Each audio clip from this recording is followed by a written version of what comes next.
En este caso con el tema del día que es la reforma laboral y para hablar de eso ya está con nosotros Sergio Palazzo. Sergio, ¿cómo te va? Gracias por venir. Gracias a ustedes, un saludo a la audiencia.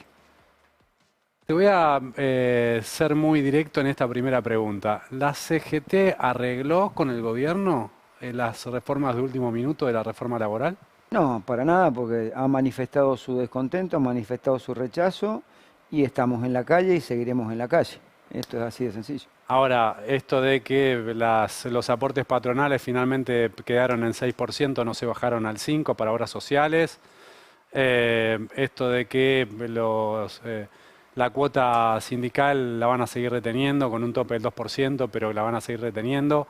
No son cuestiones que hacen a los intereses de las organizaciones sindicales que a último momento el gobierno las cambió. Se supone que hubo una negociación. ¿Alguien lo pidió o no?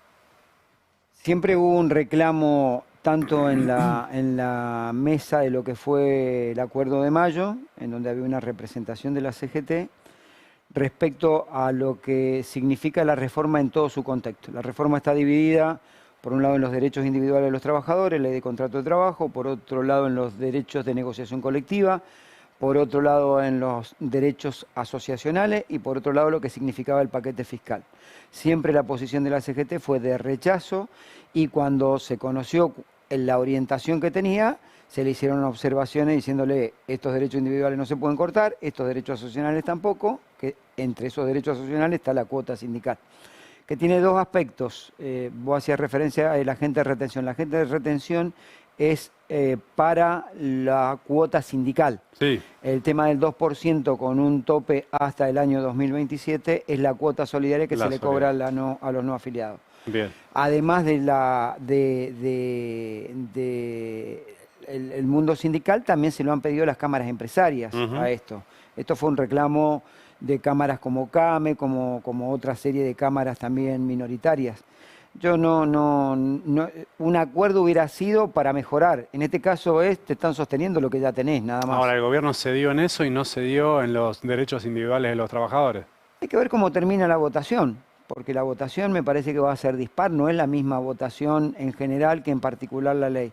Hay que ver si los senadores de aquellas provincias que tienen cierta afinidad con el movimiento obrero terminan votando este mamarracho jurídico que han hecho. No te olvides que hay dos gobernadores que son dirigentes sindicales. Claudio Vidal y Rolando Figueroa. Sí. Hay no menos de tres de provincias, Tucumán, Catamarca, Salta, que son provincias gobernadas por panperonismo. Hay que ver si estos mismos gobernadores luego cuando le van a pedir los votos a los trabajadores se van a hacer cargo de haberle quitado sus derechos. Yo creo que es un final abierto esto y va a ser más final abierto en diputados. ¿Aspirás a que le volteen qué artículos en particular? Yo, por mí, que le volteen todo. No, claro, sí, pero digo, ¿te parece que puede haber posibilidad de que Yo creo que nadie en su sano juicio, ni siquiera el oficialismo, puede votar el FAL, por ejemplo. Es un robo a mano armada que tendría Fondo de asistencia laboral. Sí, sí. Con el cual le roban la plata a los jubilados, digámoslo como es, y se la dan a través de una cuenta que abren para que la administre un fondo tipo AFJP, seguramente va a ser, para que la administren, para que los empresarios paguen indemnizaciones. Es decir, esto es un robo descarado al sistema previsional argentino. Es un desfinanciamiento y un vaciamiento del sistema jubilatorio argentino para el segundo paso que va a hacer luego, decir que está fundido, entonces hay que privatizarlo de vuelta y volver a las FJP. Esto es así, lo quiero decir, es un vaciamiento que están haciendo. Y yo le preguntaría a todas esas senadoras y senadores que van a levantar la mano y que nos daban cátedra de moralidad hace unos meses atrás cuando discutíamos la moratoria de las mujeres argentinas, que de cada 10 mujeres una sola se puede jubilar, y se estábamos planteando la moratoria y decían, no, porque esto desfinancia el sistema previsional. ¿Por qué no le explican a la sociedad ahora que 2,5 puntos y uno de las grandes empresas son 1.700 millones de dólares que no va a recaudar más el ANSES? ¿Por qué no se lo explican? 1.700 millones de dólares por año. Por año, exactamente. Que no va a recaudar el ANSES y que va a ir para subsidiar los despidos de las empresas privadas. Claro, sean grandes o pequeñas o medianas. Explícame por qué una empresa grande tiene que ser subsidiada para despedir gente. Que alguien me lo explique.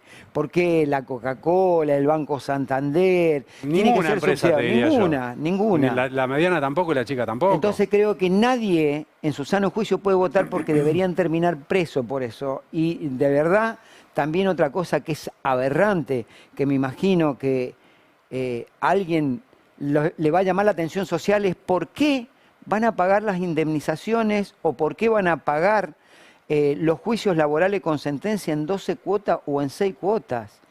Es el único crédito judicial obtenido con sentencia que se va a pagar en cuotas por ley. Es una vergüenza, es un papelón, es un mamarracho lo que han hecho. Y sin ningún interés, 12 cuotas sin interés. Sí, ponele que se lo actualicen, pero Sí. vos le debés la tarjeta de crédito al banco. Sí. O le debés ingreso bruto a un gobierno provincial Sí. o debés un impuesto nacional.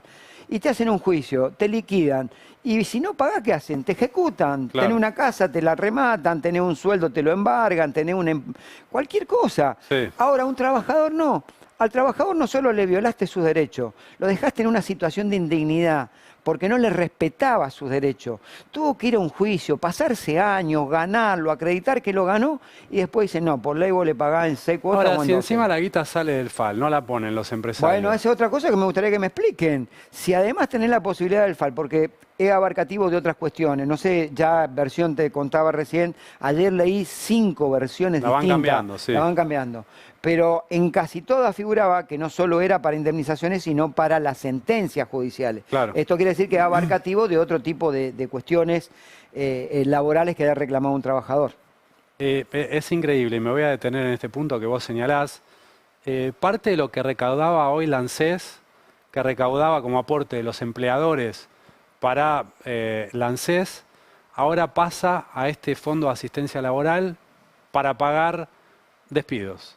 Exactamente. O sea, se le saca guita a lo que era el fondeo de ANSES para pagar jubilaciones para subsidiar los despidos. Es increíble. Yo te lo Puesto de esta traduciría forma, en una forma porque es un impuesto, es una contribución, es una ley. Yo te diría que es más grosero porque es el Estado paga las indemnizaciones de los privados claro. con la plata de los jubilados. Ajá. Esto es lo grave. Este sería el título. Digamos. Bueno, nadie puede votar eso. Bueno, ahí están, levantan, pero están desesperados por levantar la mano algunos, parece, ¿viste? Ajá. ¿Vos aspirás, tenés alguna expectativa a que en el último momento ese artículo pueda caer? Pero supongo que irá a caer. Me imagino que el radicalismo no va a votar eso. El radicalismo, a través del ¿Cuál? 14 bis de la Constitución, Vos sos Crisólogo radical. Larralde, Vos sos radical. mis orígenes son radicales, en la actualidad Sí. no me representa en No, absoluto claro, el radicalismo. Pero digo, el 14 bis, que habla de la protección contra el despido arbitrario, les quiero recordar a los radicales que van a levantar la mano que el autor intelectual del 14 bis es Crisólogo Larralde. Se lo quiero recordar nada más, dirigente sindical, presidente de la Unión Cívica Radical en la provincia de Buenos Aires, un gran y dirigente notable del radicalismo. Eso es lo que van a votar. Van a eliminar el derecho de huelga virtualmente, porque entre las cuestiones, entre las actividades trascendentales, las esenciales y las trascendentales, Sí. le agregan por encima de lo que es el OIT más actividades esenciales y agregan un sinnúmero de actividades trascendentales, como dicen ellos, que es abarcativo prácticamente de toda la actividad económica. Supongo que cuando esto vaya a un tribunal se lo van a declarar inconstitucional. Supongo. Mira, hay un gran laburo que hizo un ex juez que se jubiló hace poco, un camarista brillante que era Roberto Pompa, que ha determinado que en los 213 artículos de esta ley hay 160 violaciones constitucionales a leyes vigentes y a pactos internacionales. Eso es lo que están votando. Además, tienen todo el riesgo jurídico después de que mucho de eso se ha declarado inconstitucional. Vos sos un dirigente sindical combativo que siempre se ha parado en la vereda de enfrente de este gobierno, que has sido protagonista de los distintos debates de cuestiones laborales. Ahora, ¿qué mirada tenés de lo que fue la actitud de la CGT en este tema en particular? Hoy hubo una movilización, veíamos imágenes aéreas recién. Mi mirada, no fue una gran movilización. Mira, yo estuvimos en la movilización con bancarios, llevamos una columna importante. Nosotros, la convocatoria era a las 3 de la tarde, creo que llegamos antes, 1:30, 2 debemos haber llegado, y se veía, por lo menos no pudimos entrar nosotros por Avenida de Mayo, tuvimos que ir por la lateral, por Irigoyen, y recién pudimos parar y eran las 2 de la tarde, Irigoyen y te iría a Sáenz Peña, por ahí recién pudimos parar de la cantidad de gente que había. Yo le agregaría a la foto y a todo esto, le agregaría lo que pasó en cada provincia, porque hubieron movilizaciones en todas las provincias. Y si vos sumás la cantidad de gente que estuvo en todas las provincias y la que estuvo acá, yo creo que es un número importante. Salgamos de la convocatoria, de la movilización. ¿Qué pensás de la actitud general de la CGT? ¿Fue lo suficientemente firme? Yo creo que hay una etapa ahora, yo fui uno de los que planteó el cese de actividad y en mi sindicato lo hicimos hoy a partir de las 13 para poder marchar. Creo que debió haber un paro con anterioridad y una movilización hoy. Creo que a partir de que tenga sanción o media sanción esta ley, hay que intensificar las acciones gremiales de aquí a que se traten diputados. Ajá. Esto significa tomar una medida de fuerza concreta, un paro, y estar movilizados hasta el día que se traten diputados. ¿Y podés convocar un paro o no tenés los resortes suficientes para hacerlo porque, no sé, porque los colectivos igual funcionan, porque siempre estás un poco dependiendo de eso para convocar un paro contundente? Yo creo que la gravedad de la situación obliga a que, aún habiendo actividades que, como vos mencionaste recién, terminen operando o trabajando, hay que hacerlo igual. Yo no me quiero hacer cargo el día de mañana de decir que a Cristina le hicimos un montón de paro por el impuesto a las ganancias y hoy que reventaban la ley de contrato de trabajo no hicimos ninguno. Sí, de acá al tratamiento en diputados tiene que haber un paro general. Yo creo que sí, y tiene que haber movilizaciones permanentes cuando se traten en diputado en comisión, cuando se trate en el recinto. Creo que tiene que haber, y tiene que haber movilización a las casas de gobiernos provinciales, particularmente a la de aquellos que con el voto de los trabajadores ganan y después adentro del Senado van y cambian su voto. Ahora, ¿me entendés que mientras se genera este debate acerca de si la CGT fue lo suficientemente firme o no, a último momento se introdujeron cambios que benefician el financiamiento de las organizaciones sindicales? No beneficia, sostiene. Bueno, hay una suspicacia justificada ahí para decir, che, ¿qué tan firmes van a ser en el reclamo si lograron parte de lo que estaban pidiendo en esa negociación? Mira, yo estaba hablando hoy con 2 de los 3 integrantes del triunvirato y todos coinciden en que hay que intensificar las medidas de acción. Discutiremos cuáles son. Yo sostengo la que te acabo de decir desde mi organización, que aunque aún la adhesión no sea 100%, porque hay actividades que pueden llegar a trabajar, la medida de fuerza hay que hacerlo.